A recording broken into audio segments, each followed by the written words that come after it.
పూరా లోకల్. నమస్తే, welcome to పూరా లోకల్. తెలంగాణ ప్రభుత్వ కేబినెట్ 42 బీసీ రిజర్వేషన్లకి ఆమోదం తెలిపిన నేపథ్యంలో ఆ రిజర్వేషన్లతో పాటే స్థానిక సంస్థలకు వెళ్తున్నామని చెప్తున్న నేపథ్యంలో ప్రస్తుతం మనతో పాటు గాంధీ భవన్లో ఉన్నారు తెలంగాణ గ్రంథాలయ చైర్మన్ రియాజ్ గారు.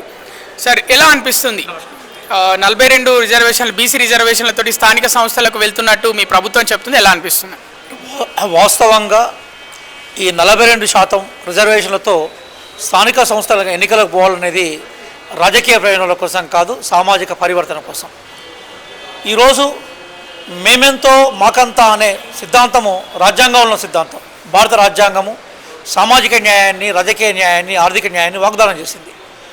70 సంవత్సరాలైనా కూడా ఈ సమాజంలో ప్రధానంగా శూద్ర మూలాలున్న బీసీ కులాలకి, బీసీ వర్గాలకి రాజకీయ ప్రాతినిధ్యం లభించలేదు. కాబట్టి నిజమైన సామాజిక న్యాయం సాధించాలన్నప్పుడు రాజకీయ ప్రాతినిధ్యం లేకుండా సామాజిక న్యాయం సాధ్యం కాదు. ఈరోజు మా జాతీయ నాయకులు రాహుల్ గాంధీ గారు మేమెంతో మాకంతా అనే ఒక స్లోగన్ని తీసుకున్నారు. ఖార్గే గారు ఆ సిద్ధాంతాన్ని కాంగ్రెస్ పార్టీ ఆచరణలో చూపెట్టుకున్నారు. తెలంగాణలో మా ప్రభుత్వం ఉంది కాబట్టి 70 వసంతాలు పూర్తయినా కూడా ఏ వర్గాలకైతే రాజకీయ ప్రయోజనం లభించలేదో ఆ సామాజిక పరివర్తన కోసం తీసుకొస్తున్న రిజర్వేషన్ చూడాలి తప్ప ఏదో రాజకీయ లబ్ధి కోసం జరుగుతున్న విషయంగా చూడద్దు. అయితే బీసీ సంఘాలు కొన్ని మా గౌరవ ముఖ్యమంత్రిని కలిసి దీని మీద రకరకాల అడ్డంకులు ఎదురయ్యే అవకాశం ఉంటుంది కాబట్టి జీవోతో పాటుగా అంటే మీరు ఏదైతే గవర్నర్ గారి దగ్గర నుంచి ఆర్డర్ రిపీవ్ అవుతున్నారో దాంతోపాటుగా ఎన్నికల నోటిఫికేషన్ లింక్ చేసి ఇవ్వడం వల్ల వెంటనే ఎన్నికలకు పునాదులు ఏర్పడతాయని ఒక అప్పీల్ చేశారు. నిజంగా అదే కనుక జరిగితే ప్రజలకు న్యాయం జరిగే అవకాశం ఉంటే తప్పనిసరిగా ప్రభుత్వం ఆ దిశగా ఆలోచించే ప్రయత్నం మాత్రం చేస్తుంది. మరోవైపు తెలంగాణలో ప్రతిపక్షాలు మా ఒత్తిడి వల్లనే ప్రభుత్వం భయపడి తొందరగా రిజర్వేషన్లు అమలు చేస్తోందని చెప్తున్న పరిస్థితి. ఇప్పుడు వాస్తవంగా భారత రాజ్యాంగంలో ఆర్టికల్ 15 క్లాస్ 4 ఏం చెప్తుందంటే ఏ వర్గాలకైతే ప్రధానంగా బలహీన వర్గాలకైతే ప్రాతినిధ్యం ఉండదో లేదా అభివృద్ధికి అవకాశాలు ఉన్నాయో రిజర్వేషన్ ఇచ్చుకునే అవకాశాన్ని వెసులుబాటుని ఇస్తున్నది. కానీ దానికి పూర్తిగా రాజ్యాంగం ఎప్పుడు వస్తుందంటే 9వ షెడ్యూల్లో చేర్చినప్పుడే వస్తుంది. మరి 9వ షెడ్యూల్లో చేరాలనుకుంటే రాజ్యాంగ సవరణ జరగాలి. రాజ్యాంగ సవరణ జరగడానికి అవకాశం ఎక్కడ? పార్లమెంటు. మరి బీజేపీ ఏదైతే ఈరోజు ముసలి కన్నీళ్లు బీసీల కోసం కారుస్తూ ఉన్నదో నిజంగా మీకు చిత్తశుద్ధే ఉంటే బీసీ కమ్యూనిటీ యొక్క అభివృద్ధి మీకు ధ్యేయమైతే మీరు చట్టసభల్లో బిల్లు పెట్టండి, రాజ్యాంగ సవరణ చేయండి, 9th షెడ్యూల్లో చేర్చండి. అప్పుడు బీసీల పట్ల మీకుండే విశ్వసనీయత కనబడుతూ ఉంటుంది. బీజేపీ ఎప్పుడు బీసీలకు సపోర్ట్ చేసే పార్టీ కాదు, మనువాద భావజాలాన్ని ఇముడ్చుకున్న పార్టీ అది. కాబట్టి బీసీ రిజర్వేషన్ను బీజేపీ సమర్థించే అవకాశం ఉండదు. నెంబర్ 1. ఇక బీఆర్ఎస్ విషయానికి వస్తే ఏంటంటే వీళ్ళు 2014 ఆగస్టులో ఒక అద్భుతమైనగా ఇంటింటి సర్వే అన్నారు, సమగ్ర కుటుంబ సర్వే అన్నారు. కానీ ఆచరణలో ఏమైపోయింది? ఆ సర్వే రిపోర్ట్ను వాళ్ళ జేబుల్లో పెట్టుకున్నారు తప్ప ప్రజలకు పరిచయం చేసే ప్రయత్నం చేయలేదు. నిజంగా ఆ రోజు ఆ రిపోర్ట్ కనుక వస్తే బీసీ సామాజిక వర్గాలకి ఎంతో అద్భుతమైన మేలు జరిగేది. కనీసం జనాభాను గుర్తింపు వచ్చేది, రాజకీయాల్లో అవకాశాలు మెరుగుపడేవి. బీఆర్ఎస్ ఇప్పుడు కూడా బీసీల అభ్యున్నతికి కట్టుబడలేదు. ఇంకో విషయం చెప్తాను, 2018లో పంచాయతీరాజ్ చట్టం చెప్పినప్పుడు ఈ రిజర్వేషన్ సిస్టాన్ని అంటే వాళ్ళు ఒకప్పుడు 33% ఉన్న రిజర్వేషన్ 23 తీసుకొచ్చారు. 23% 10 సంవత్సరాలు అని చెప్పారు. దాంతో బీఆర్ఎస్కు ఎంత చిత్తశుద్ధితో గ్రామ ఎన్నికల మీద విషయం అర్థమవుతుంది. కాబట్టి బీఆర్ఎస్ బీజేపీ నాణానికి రెండు వైపులా ఉన్న పార్శాలే. బీసీల అభ్యున్నతి కోసమే కాదు, మొత్తం సమాజంలో అన్ని వర్గాల అభ్యున్నతి కోసము కృషి చేసే పార్టీ కాంగ్రెస్ పార్టీ అనే విషయాన్ని మనం గమనించాలి.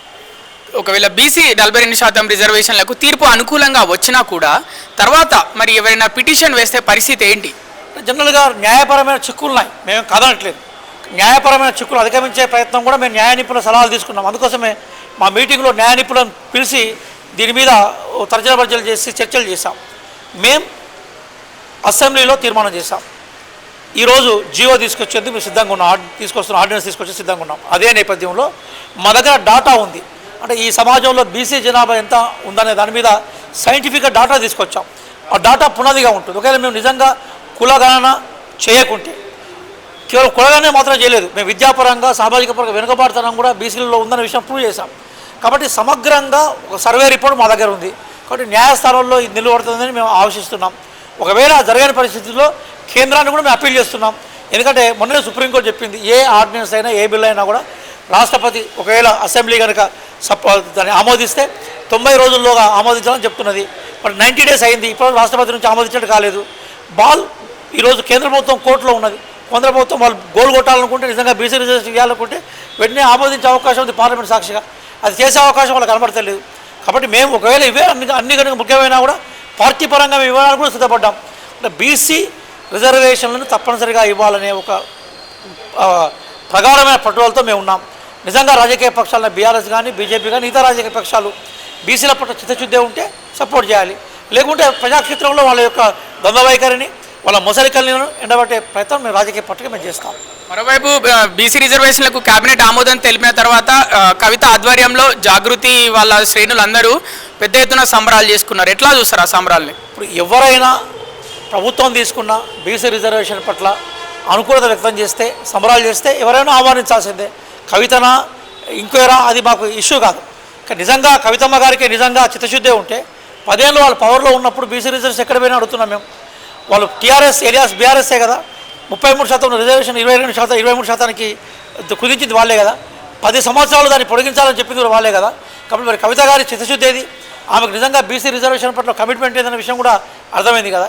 ఈరోజు మా ప్రభుత్వం ఒక విధానం తీసుకొచ్చి సరే ఆహ్వానిస్తే ఆహ్వానించని సంతోషపడతాం మేము కూడా. వారే కాదు ఇంకెవరు ఆహ్వానించినా కూడా మేము వాళ్ళకి అభినందనలు చెప్తాం. కానీ విషయం ఏంటంటే టీఆర్ఎస్ బీఆర్ఎస్ ప్రతినిధిగా కవిత ఉన్నప్పుడు 10 ఏళ్ల కాలంలో వాళ్ళు ఏం చేసిండ్రు, నిజంగా బీసీల అభ్యున్నతి కోసం వాళ్ళు చేసిన విషయం ఏదైనా విషయం మీద కూడా తెరతెల్లం కావాలని మేము కోరుకుంటున్నాం. మేము నిన్న ఉప ముఖ్యమంత్రి బట్టి విక్రమార్క బీజేపీ తెలంగాణ అధ్యక్షుడిని ఉద్దేశించి విమర్శించడం జరిగింది.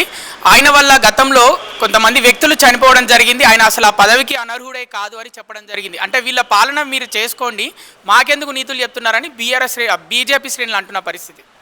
బట్టి విక్రమార్క గారు గౌరవ ఉప ముఖ్యమంత్రి గారు చెప్పిన వాస్తవాలే కదా.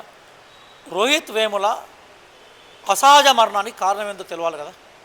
రోహిత్ వేముల ఒక స్కాలర్, ఎస్యు అంటే హైదరాబాద్ సెంట్రల్ యూనివర్సిటీ అనేది భారతదేశంలో అత్యున్నత ప్రమాణాలతో కూడుకున్న యూనివర్సిటీలో ఒక యూనివర్సిటీ. అదే ఒక స్కాలర్ ఆత్మహత్య చేసుకొని చనిపోవడం వెనక ఎవరున్నారన్న విషయం బయటికి రావాలి కదా. క్లియర్ తెలుసు. ఆ రోజు బీజేపీ నియమితుడైన వైస్ ఛాన్సలర్ కానీ పరిపాలకులు కానీ వాళ్ళు పెట్టిన మానసిక క్షోభ మానసిక ఒత్తిడి మూలంగానే మనకి రోహిత్ వేముల ఆత్మహత్య చేసుకునే విషయం బయటకు వచ్చింది. నిజంగా మరి ఆత్మహత్య చేసినప్పుడు ఆత్మహత్యను సమర్థిస్తూ ఆత్మహత్యకు ప్రేరణ కల్పిస్తూ వైస్ ఛాన్సలర్ను సమర్థించే నాయకుల్లో ఇప్పుడు బీజేపీ అధ్యక్షులు ఉన్నారు. కాబట్టి బట్టి విక్రమార్క గారు రాజకీయ కోణంలో మాట్లాడినారు. నిజంగా మీకు గుమ్మడికాయ దొంగ ఎవరన్నప్పుడు భుజాలు తలుపుకునే ప్రయత్నం మీరేందుకు చేస్తున్నారు?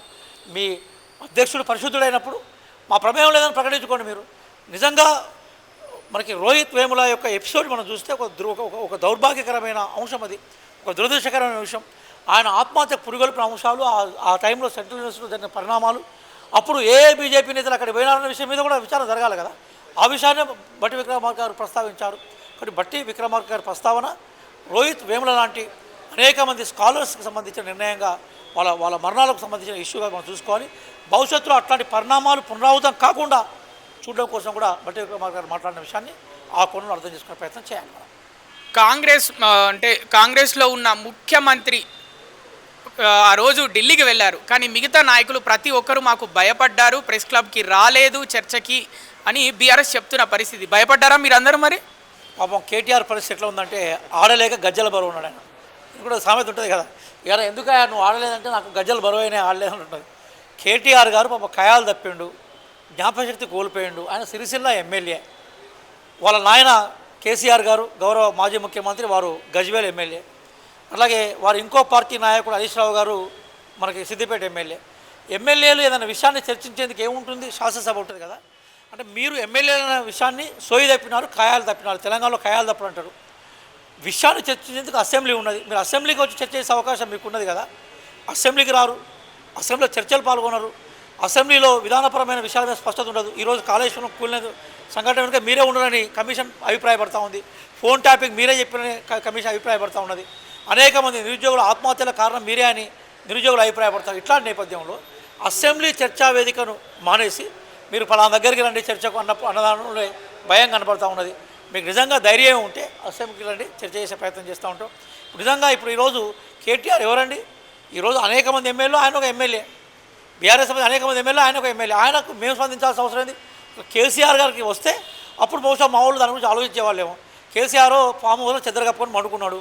ఆ కేసీఆర్కి ఈయనేదో దూతలాగా వచ్చి అక్కడ మాట్లాడుతున్నాడు. Who is KTR? ఆ పార్టీ అధినేత కావచ్చు, ఆ పార్టీకి ఆరాధ్య దైవం కావచ్చు, మాకు సంబంధం లేని విషయం కదా. కేసీఆర్ అంటే ఆయన ప్రతిపక్ష నేత, బీఆర్ఎస్ వాళ్ళందరూ కలిసి సభాపక్ష నేతగా వాళ్ళ పార్టీకి సంబంధించిన నేతగా ఎన్నుకున్నారు. అంతకుముందు ఒక బేసికల్గా ఒక 10 సంవత్సరాలు ఇక్కడ ముఖ్యమంత్రిగా పనిచేశాడు. అనేక ఆరోపణలకు ఆయనే కారణభూతమైనాడు. కాబట్టి కేసీఆర్ గారు వస్తే మేము ఆలోచించేవాళ్ళం. ఈ బచ్చా కేటీఆర్ వచ్చేది, అందుకోసం మా ఎన్ఎస్ఏ నాయకులు అట్లాగే మా యూత్ కాంగ్రెస్ నాయకులు వాళ్ళు సరిపోతారు ఆయనకు. వాళ్ళు వచ్చి మరి వాళ్ళు అమరవీరుల సుభం దగ్గర రమ్మన్నారు. మరి కేటీఆర్ ఎక్కడ దాక్కుండా చెప్తే మేము సంతోషపడతాము. కేసీఆర్ ఎక్కడ దాక్కుండా పెడితే మా దాక్కున్న ప్లేస్ వదిలి పెడతాం. మేమేమంటున్నాం అంటే మా కేటీఆర్ గారికి పునాది లేదు, ఏమి చేయాలో అర్థం కావట్లేదు. అందుకోసం ఆయన ఎప్పుడూ వార్తలు ఉండాలనుకుంటున్నాను. ఎందుకంటే వాళ్ళ పార్టీ మొత్తం సంక్షోభంలో ఉన్నది. ఎక్కడో సామెత ఉంది కదా, రోమ్ నగరం తగలబడతా ఉంటే నీరో చక్రవర్తి పిడేలు వాయించుకుంటున్నాడట. ఈరోజు వాళ్ళ పార్టీ అంతా అగమ్య గోచరంలో ఉన్నప్పుడు కేటీఆర్ కేసీఆర్ గారు చేయాల్సిన పని ఏంటంటే బేసికల్గా వాళ్ళ పార్టీని రక్షించుకునే ప్రయత్నం చేయాలి. అది చేయకుండా ఆ పార్టీలో అంతర్గత సంక్షోభాన్ని వాళ్ళు అరికట్టకుండా, కంట్రోల్ చేసుకోకుండా ఈరోజు మా మీద ఆరోపణలు చేసే ప్రయత్నం చేయడం రైట్ కాదు. కేటీఆర్ గారు దయచేసి మీరు చక్కబెట్టుకోండి, తర్వాత మా గురించి మాట్లాడే ప్రయత్నం చేయండి. ఇక చివరి ప్రశ్న, ముఖ్యమంత్రి ఎర్రవల్లి ఫామ్ హౌస్కి కూడా పిలిస్తే మేము వెళ్తాము మా మంత్రులతో సహా అని చెప్పడం జరిగింది. ఏం చెప్తారు? అది మాకున్న కాన్ఫిడెన్స్, మాకున్న చేసేది విషయంగా చర్చించాలని మేము కోరుకుంటున్నాం. విషయాన్ని డైవర్ట్ కావద్దని కోరుకుంటున్నాం. ఈరోజు తెలంగాణలో అనేక సమస్యలకు మూలబిందు ఎవరు? కేసీఆర్ గారు. కాబట్టి కేసీఆర్ గారిని ఆయన ఆరోగ్యం మంచిగా లేకుండా అసెంబ్లీకి వచ్చే అవకాశం లేకుండా మేమే వస్తామని చెప్తున్నాం. మేము ఒక సందర్భం చెప్పాం, కేసీఆర్ గారు అసెంబ్లీకి రావాలి, అసెంబ్లీలో చర్చగా కోరుకుంటున్నాం. నిజంగా కేసీఆర్ మరి చెద్దరగప్పని పడుకున్నారా, ఆరోగ్యం ఎట్టుందో మాకు తెలియదు అసలుకే.